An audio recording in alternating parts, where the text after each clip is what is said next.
Yeah.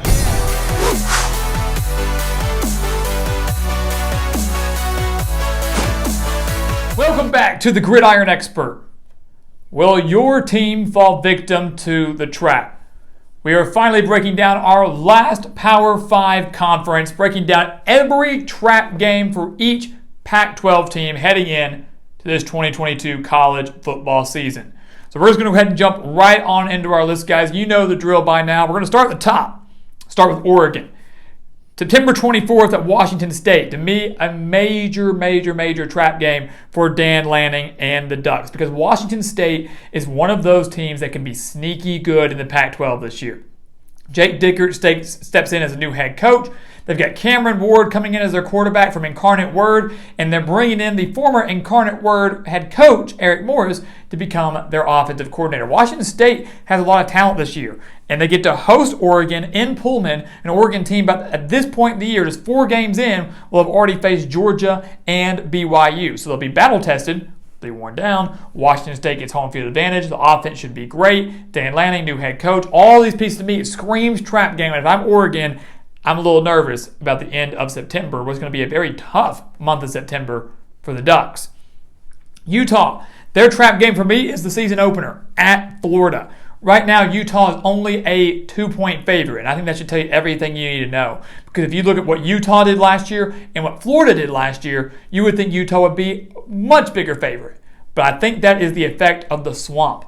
You know, season opener, brand new head coach for Florida and Billy Napier, high expectations even though they have no reason to be high. The swamp is a very difficult place to play though. Utah's having to travel a long way for the first game of the year. Obviously teams tend to be a little bit rusty in those first games of the year. Florida, not an easy place to play, and this is going to set the tone for Utah. In a year where many think they could maybe be playoff contenders, they will prove to us they are if they can beat Florida, or they'll prove to us they're still not quite there yet if they fall to the Gators in that season opener. To me, it's a major trap game and will set the course for the entire season for the Utes.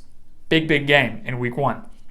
USC, their trap game, it was kind of tough. USC's got a very favorable schedule, guys. Very favorable, which is dangerous and scary if you don't like them, because Lincoln Riley, Caleb Williams, they're ready to do some damage. But we think the biggest trap game for them is probably towards the end of the year, November 19th at UCLA. This game comes right before the Trojans take on Notre Dame. So could be looking ahead a little bit to that big game against the Fighting Irish, a potential top 10 showdown in the season finale. UCLA, obviously the Battle of LA there. UCLA team that showed drastic improvement last year and can absolutely hang and beat USC. There's no doubt about that. So the game being at the Rose Bowl, being at UCLA, both teams having high expectations, could have major implications in terms of who makes that Pac-12 championship game. This to me is a bit of a trap game. In an area where if USC is having a great year, they could slip up and ultimately ruin their year, ruin their season. So that's why it is up there for us.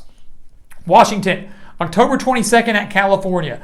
Even when the Huskies were peak Washington, when they were under Chris Peterson, they were towards the top of the Pac-12, and they were playoff contenders and things like that. California typically found a way to give them one heck of a fight or to pull off an upset against them. We saw a handful of upsets where California took down Washington. No one saw it coming. Well, now on October 22nd, Washington has to travel to California. Neither team has very high expectations in 2022. But to me, this is a game where Washington could be a slight favorite, but could get tripped up by Justin Wilcox, Jack Plummer, their new quarterback, and the Golden Bears. So watch out for this one, guys. We've seen some wacky games between the Huskies and the Golden Bears. Could be in for another one here. And to me, it's a bigger trap game for Washington than anything else.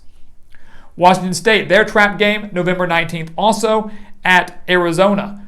Why Arizona? Why the worst team in the Pac-12? Well, because Arizona's new quarterback is Jaden DeLora, who was the Washington State quarterback just last year. So right here at the end of the year, Washington State could be in the hunt for the Pac-12 title. Who knows if things start to pan out for them.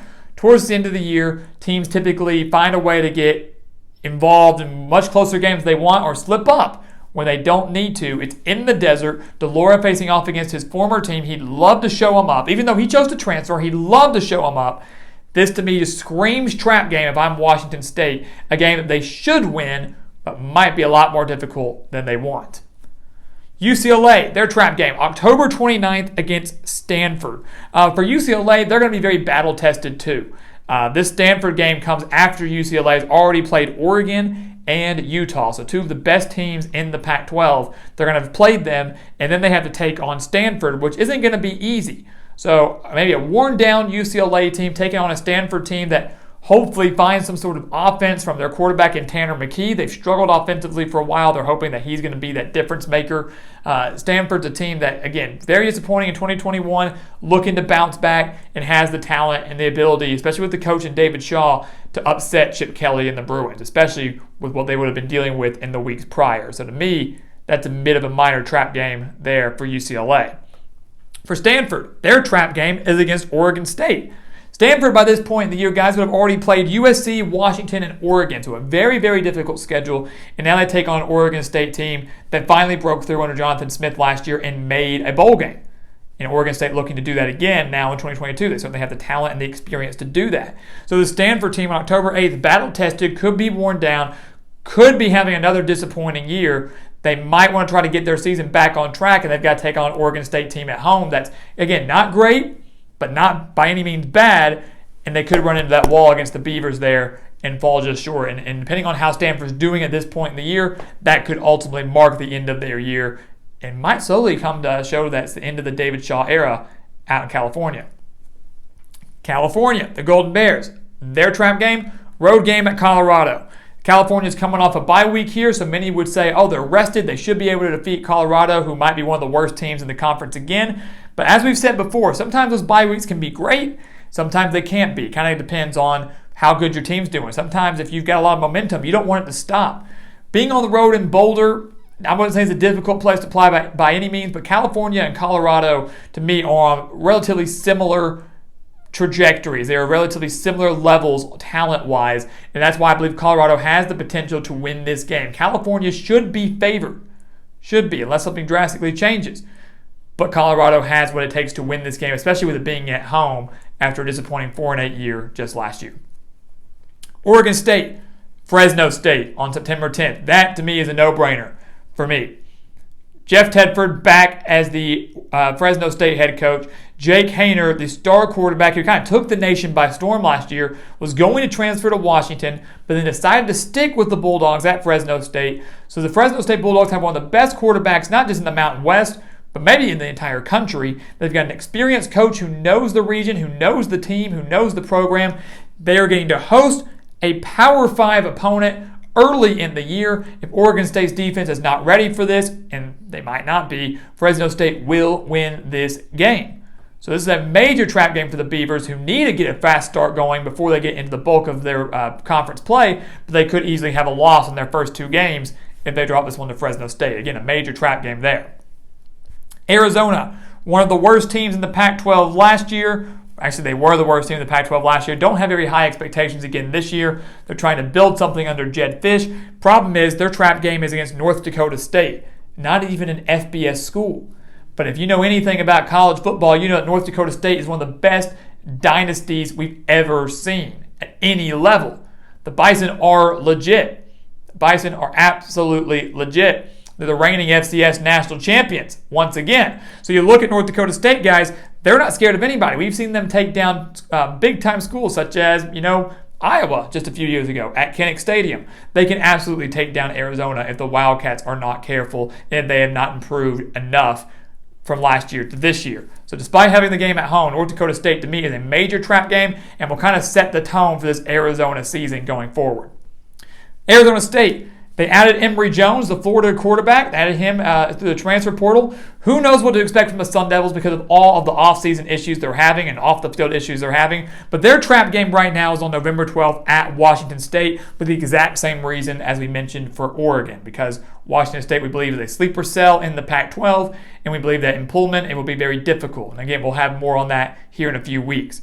And finally, guys, Colorado, their trap game early in the year, like Oregon State, like Arizona, it's Air Force. A couple of years ago, we saw a very close battle between Air Force and Colorado. You might see one once again now. But Air Force, guys, again, this game also on the road. We've got to throw in the at, but it's at Air Force, a team that is very good at running the triple option. And if your defense isn't ready for it, you will not win because two reasons. One, it's hard to stop. And two, your offense very rarely gets a chance to possess the ball because Air Force, Army, Navy, guys like that, they dominate in time of possession. And Colorado, to me, that's a major trap game. They need to get this year started on the right foot after a disappointing year 2 under Carl Durrell. But like Oregon State, like Arizona, they could get a very early loss to an opponent that many might claim to be an inferior. So there you go, guys. There are the trap games for every single Pac-12 team. What do you think about these? We want to hear from you. Are these legitimate trap games? Do you agree, disagree? We're going to have predictions on all of these games. We're going to tell you whether we think these teams will win or lose their trap games, as well as their official records here in just a few weeks when we launch prediction season. So you do not want to miss out on that. But until then, guys, please continue to like, comment, subscribe, share our videos. Check out everything down in the description below and become a part of what we're building here at the channel. Become a part of our GE Nation. And once again, guys, as always, thank you so much for watching, and we'll see you next time right here on The Gridiron Expert.